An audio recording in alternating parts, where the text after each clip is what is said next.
Like everything's good. It's just But Mike, so basically, I'm gonna start off in like three, two, one, give you the overview, and then take over the questions. All right. Um, all right. Welcome everybody. Thank you for taking the time to take a look at this interview. So we have today my business partner Simon, I myself Kaz, and our one of our favorite clients ever, Mike, over here. And today we're just gonna go through the journey that Mike has had over the last almost year working with us. So without further ado, Mike, if you want to give us like a brief introduction about who you are, how long you've been in the swimming space, and we'll take it from there. yeah. My name's Mike Colbert. My wife and I own a place in Austin, Texas called Nitro Swimming, and I had a crazy idea a while back, and I was pretty adept at teaching adults how to swim and teaching kids how to swim. But there are a lot of folks around the world that don't have access to teachers. And I had a weird idea that maybe I could teach these folks online, how to learn how to swim. And so honestly, Kaz and Simon, I think I just may have seen it or looked you guys up or something, looked up how to do something like this. I think your link popped up and I just bumped into these two. And so Kaz and Simon both agreed to meet with me, this guy with this crazy idea. And I'd never done it before. I didn't know a thing. They'll tell you I don't know much about technology. They have to help me through almost everything, how to figure out links, and they've been helpful the entire way.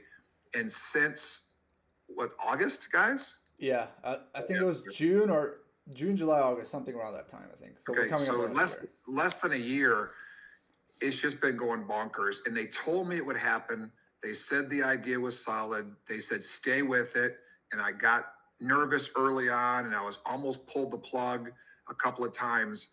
Yet I trusted them because they believed in what I was doing, and I knew that they weren't just after the paycheck from me. I knew that, and they had a vested interest in what I was doing. And so now today, not even a year later, the socials have blown up, the sales are there, and it's only going to get better. And they keep me on track, they stay on task, they are straight shooters.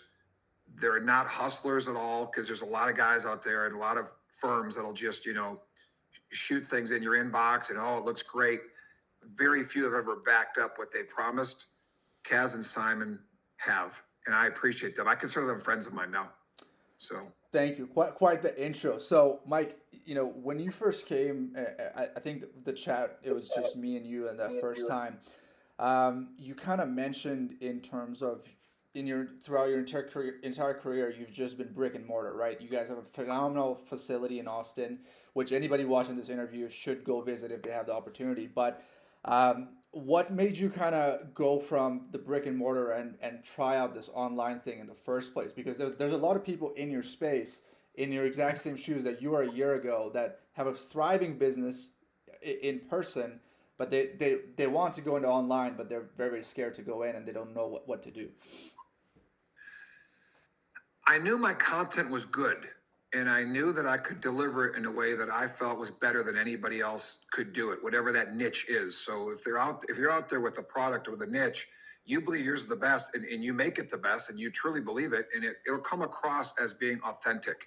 And I think that's what's been the difference for what we've been doing together is everything we put out there, it is 100% authentic. And anytime if a suggestion comes in, doesn't quite feel right, Kaz and Simon both have worked with me to make it feel right for me, so I feel better, whatever it is that I'm delivering out there, purely from a delivery standpoint. So I think there's value, huge value, in people who are genuinely authentic when it comes to whatever they're representing online. I think people are hungry for that. And when you find a niche and there's a market for it, if they believe you, but you first have to believe it yourself. And if you believe it yourself, it just comes across more naturally. I don't have experience in this. I am brick and mortar. I take care of kids. I take care of adults. I've got staffs of people who do what I do. But I just said, you know what, I can take this further. And just the allure and the thrill, I guess, of the chase. The thrill of the chase. And you get a chance to reach around the world with your influence. And to know that you wake up in the morning and you see when you check your little I checked my little Slack feed. I didn't even know what Slack was until I met Kaz and Simon. And you see, it's a Zapier. I think it's Zapier. Ding, ding, ding, ding, ding, ding, ding, ding. And they're starting to add up now. And I wake up to it. And there's a song that Jimmy Buffett put on one of his more recent album before he passed away, and it's called Mailbox Money. And I'm almost at that point of saying, wow, this is like mailbox money for doing something that I love doing anyways. So I know I threw a lot in there, but authenticity and being genuine and believing in what you're representing, I think is such a huge key in reaching through the clutter that is online presence today. Yeah, and the authenticity thing, I think it's probably one of the most cornerstone objectives that we have, because whenever we have those calls, like the first time you and I chatted, Mike, I always look for two things. One is, does this person have credibility, and you had as much of a swimming credibility as anyone can have, and is this person actually trying to push a product that is really good and will benefit the end consumer? We know we have the capability, whenever somebody has those two traits, we'll be able to, take them to massive heights with the power of the videos we create. So that was super, super important for us to really get somebody that is extremely well positioned in terms of credibility, as well as wants to deliver a great product. But what you mentioned, like the difference between mailbox money and the brick and mortar side of things.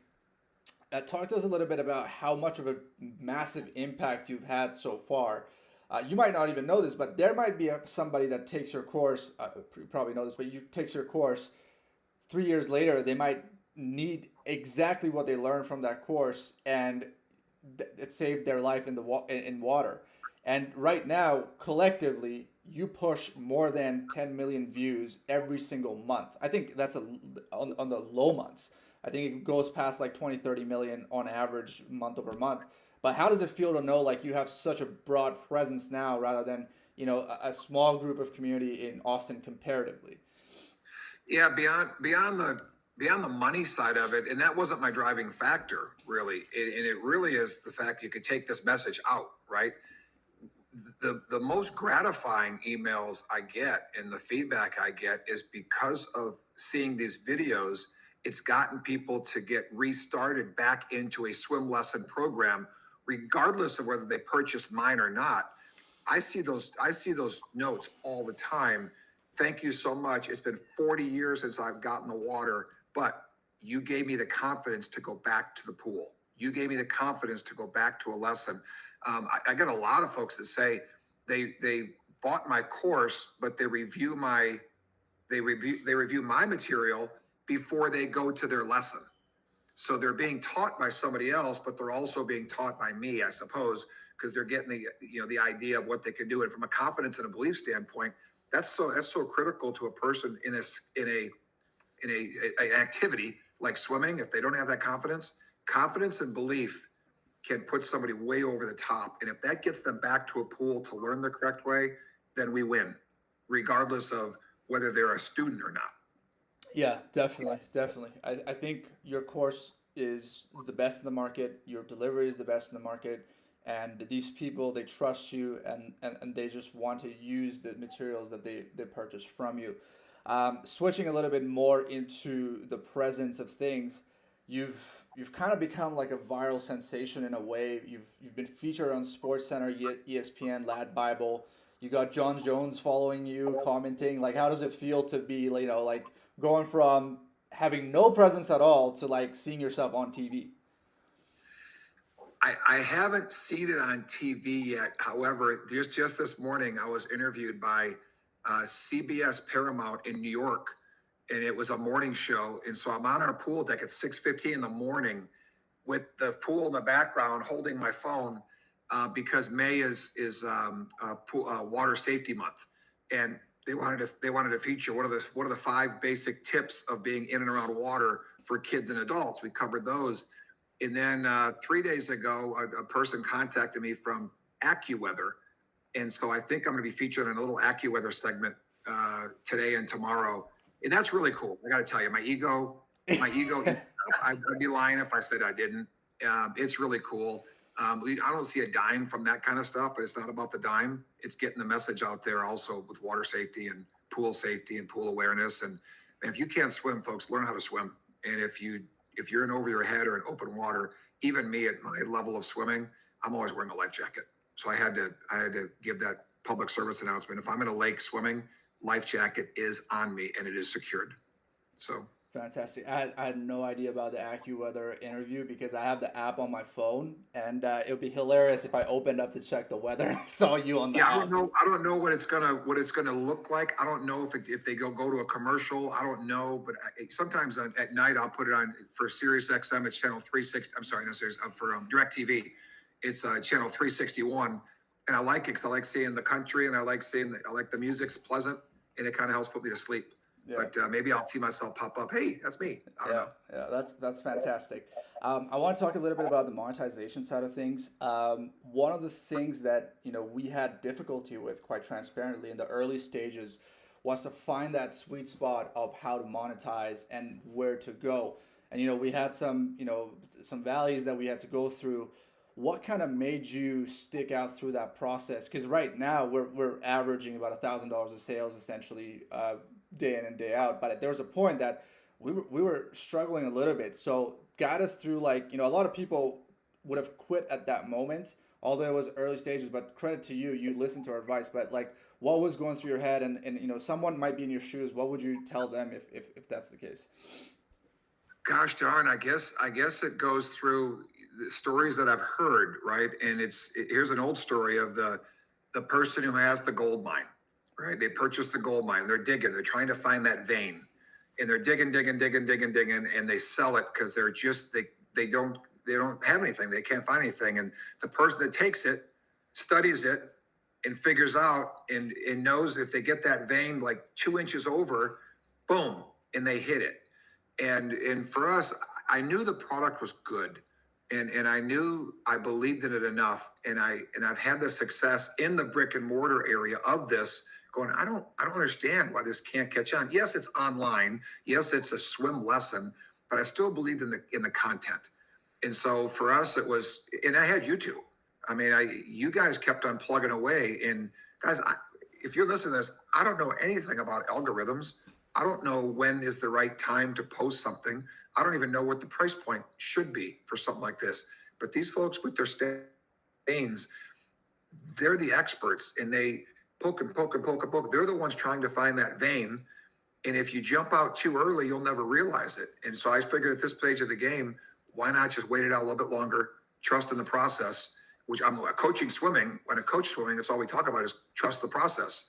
Any sports team out there, any football team in the locker room, the coach is probably going to say 10 times a week, trust the process.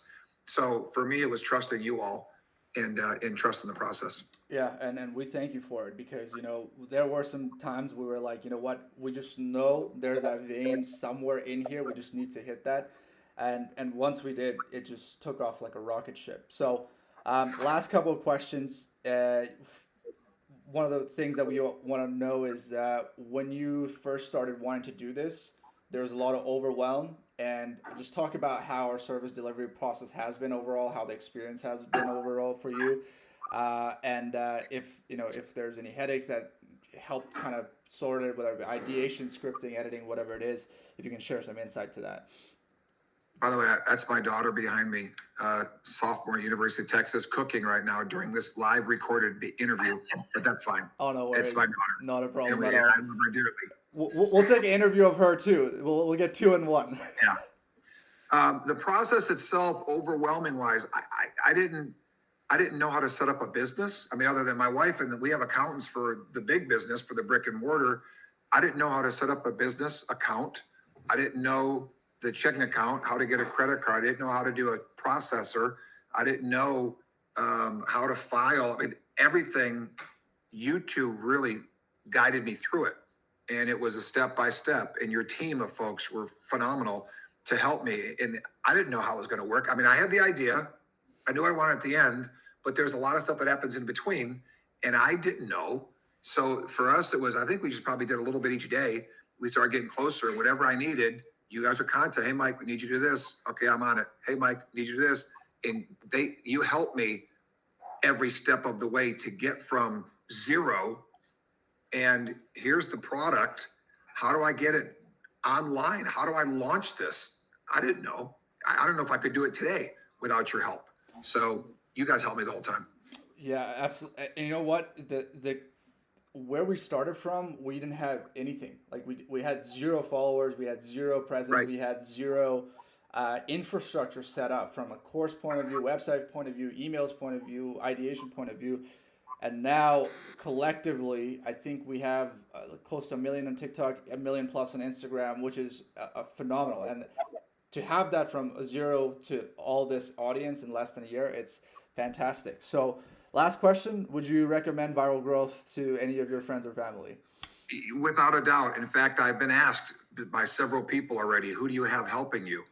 And because this is just not normal. You just can't do this on your own. Even if you have the hottest idea out there, it's not going to happen by yourself. And I've learned that. And so what I forgot to mention earlier for both of you is, if for everybody listening, is the word partner. And I truly believe, and I mean this, I can't BS this. Kaz and Simon are my partners. And so we're in business together.